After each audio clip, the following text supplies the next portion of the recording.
Winning answer ni Miss Emma Marie Tiglao viral. And the help of the government to enhance their justice system. Hindi lang ganda, talino at puso ang ipinakita ni Emma Marie Tiglao sa Miss Grand International 2025 pageant na ginanap sa Bangkok, Thailand. Kundi pati ang di matatawarang confidence na nagdala sa kanya ng corona. Si Emma, ang pambato ng Pampanga ay isa ring TV host at former beauty queen, na dati nang sumabak sa binibining Pilipinas. Matapos ang ilang taon sa media industry bilang news anchor, muling pinatunayan ni Emma na hindi lang siya basta mukha sa telebisyon. Isa rin siyang babae ng paninindigan at talas ng isip.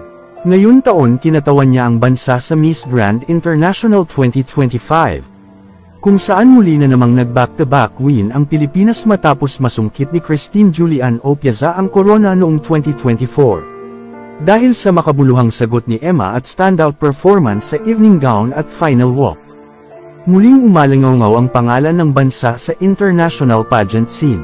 Sa social media, bumuhos ang papuri mula sa mga netizens matapos marinig ang kanyang sagot sa Q&A portion.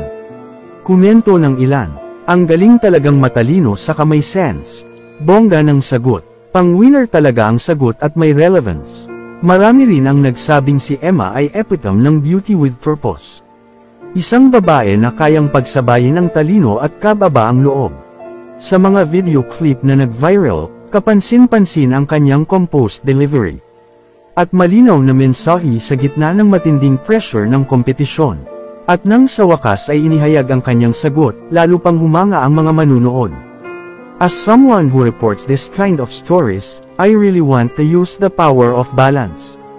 Ask people to be educated and aware for us to not be scammed. And the help of the government to enhance their justice system for the scammers to be behind bars, to be accountable.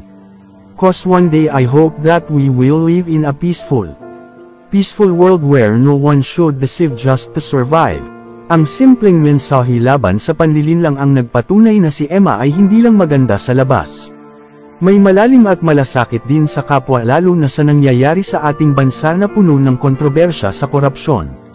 Sa pagtatapos ng Coronation Night, tinanghal siyang Miss Grand International 2025. At sa kanyang tagumpay, isang back-to-back win na naman ang isinulat ng Pilipinas sa kasaysayan ng pageantry.